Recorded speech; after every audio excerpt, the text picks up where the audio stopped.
Wow, napakalaki ng aking patula. Ang daming patula. Ang daming nagbitay. Parang kailan lang, namitas tayo dito ng patula. Ayan, oh. Ang sarap nito. Ang baba lang nito, oh.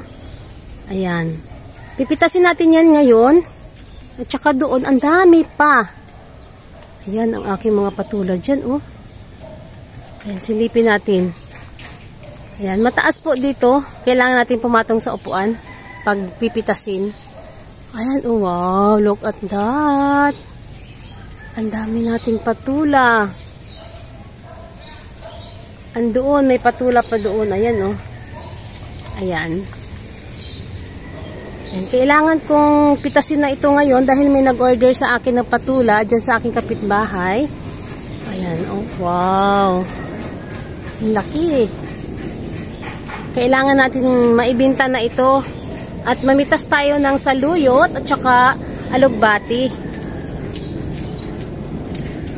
Ay, yung iba dyan, alanganin pa po siyang pitasin. Medyo bata pa, kaya yung pwede nang pitasin, yun na lang po yung ating kukunin ngayon. Ayan. Ayun, sa taas pa yung iba. Ayun, no, nakita nyo yan? Ayan, ang patula. Nasa net kasi siya, kaya hindi masyadong makita. Andito, tingnan natin dito. Ayan, oh. Dito sa taas. Ayan. Ayun, oh. Nakapatong sa taas, oh. Ayan, oh. Yan ang aking patula dyan. Ayan. Mamimitas na tayo ngayon dahil tumila na yung ulan.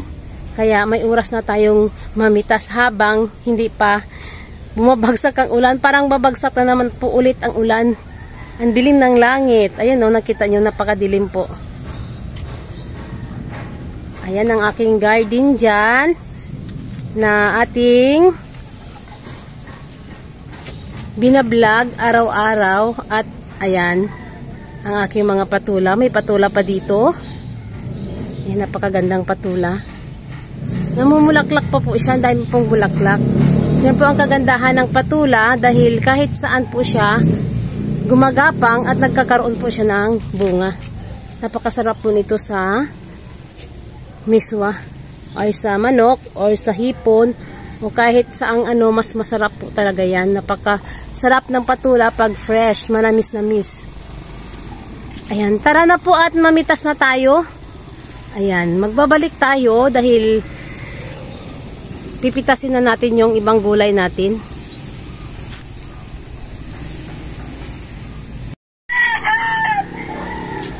Ayan po yung ating patula na pipitasin ngayon. Wow, look at that. Ayan, oh. Ayan, mamimitas kami ngayon ng patula dahil magluluto ako ng hipon na may patula. Ayan ang ating mga patula. Pwedeng-pwede na siya pitasin. Kahapon, namitas tayo dito. Doon sa kabila, ibininta po natin kasama yung pichay. Ngayon, magluluto na tayo. Pipitas tayo para sa ating lulutuing patula na may hipon. Ayan. Tara at mamitas na!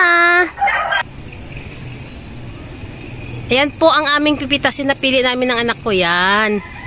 Ayan, pitasin mo na yan. Yan. At saka doon sa kabila. Ilapag mo muna dyan. At saka yan. Pipitasin natin yan. Yan, ang laki. Wow, look at that. Ang laki. Napakaganda. Itong dito, sa sunod na araw pa yan. Hindi pa ganong malaki at saka doon. Tsaka nandito, madami pa dito, nakabitin. Ayan. Doon yung iba, marami pa doon. Medyo maliliit pa siya. Okay, tara na at magluluto na tayo ng ating Ayan. Patula. Ayan. Kahapon namitas tayo dito ng pitsay at saka patula. Ito naman ulit ang ating pinitas dahil magluluto tayo ng ating ulamin. Ayan, at kukuha tayo ng dahon sibuyas para sa ating ginisang patula na may hipon. Ayan ang ating mga dahon sibuyas dyan. Bali, ang kinukuha ko lang dyan, yung mga dahon lang siya na, ayan, katulad nyan. Ayan, yung mga na lumupay-pay na dyan, yan ang kukunin natin para hindi masayang. Ang dami po niyan, oh. Ang dami. Saglit at manguha tayo. Ayan po yung ating nakuhang dahon sibuyas. O, ayan. Dahon lang po ang kinuha ko. Kasi hindi ko po yan binunot dahil nadami pa po yan. Ayan. Tama na po yung nakuha natin. Hindi na masyadong sobrang dami. Sa sunod na araw ulit at mamimitas tayo dyan. Tara na at bababa ulit at tayo'y magluluto na. Moments later. Ayan po yung ating patula na pinitas doon sa aking rooftop. Ayan po, nakita nyo yung aking nabalatan na. Wow, ang ganda. Batang-bata pa po yung ating patula. Ayan, at babalatan natin itong isa. Ang ganda po ng aking pambalat. Ayan, oh. Akala ko hindi tatalaban itong patula ng aking... Ayan, oh. Tinalaban din.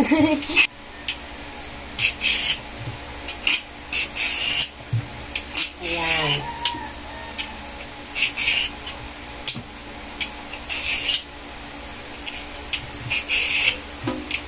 Napakaganda po talaga pag fresh yung ating gulay dahil mabilis lang balatan. Hindi siya lupay-pay.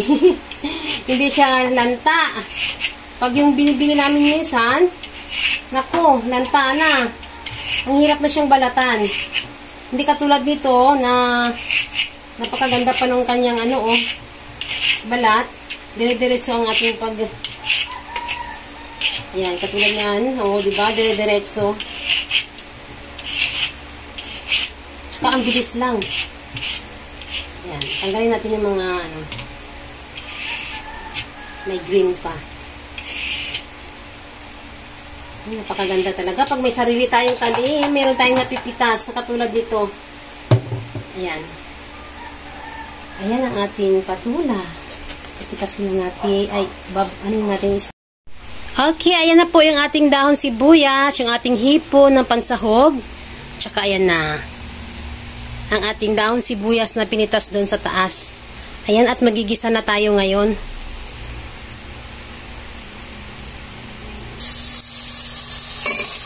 Ayan po yung ating hipon. Ginigisa na natin.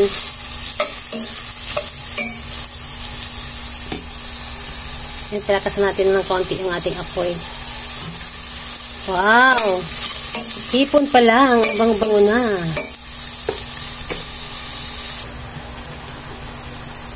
Ayan, naglalagay na tayo ng ating patula.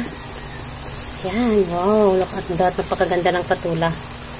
Ayan, isasabay natin sa paggisa yan. Mabilis lang po kasi maluto yung hipon. Kaya, yung patula natin, mabilis lang din po yan. Pangit po yan paglanta.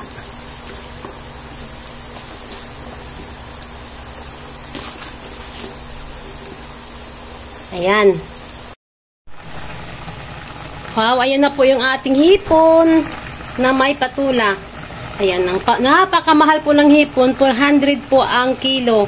Kaya, ayan, medyo konti lang talaga ang nabili ko dahil wala tayong budget para sa mga mamahaling mga ulam.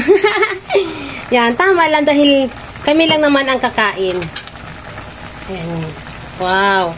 Yan, yung aking patula na paggisa ko, hindi na kailangan mag-add tayo ng water dahil matubig po ang patula. Kaya ang gusto ko kasi, medyo maliit lang, kunti lang po talaga ang sabaw. Ayan, yan, ang sabaw lang po ng patula. Huwag na po mag-add ng water. Ganyan po ang gusto ko sa patula. Ayan, luto na po yung patula natin. Maglalagay na tayo ng dahon sibuyas. Yan, para mabango po yung ating patula na may hipon. Wow, look at that. Ayan. Gusto ko maraming sibuyas dahon dahil napaka bango po ng dahon sibuyas. Tsaka unli naman po at libre tayo niyan. Fresh na fresh pa. Yan. Yan po ang lutong ilongga. Sa mga may gusto lang dyan sa luto ko ha. Yung mga hindi ganito ang magluto ng patula ay sige lang. Try nyo rin pag ganito ang luto nyo. Masarap kaya yan. Lutong inday. Ayan po. Ayan, luto na po yan. Ayaw ko po nilalanta yung ating patula. Okay. Bye. At tayo kakain na. Please subscribe my channel, Inday Nims Rooftop Garden.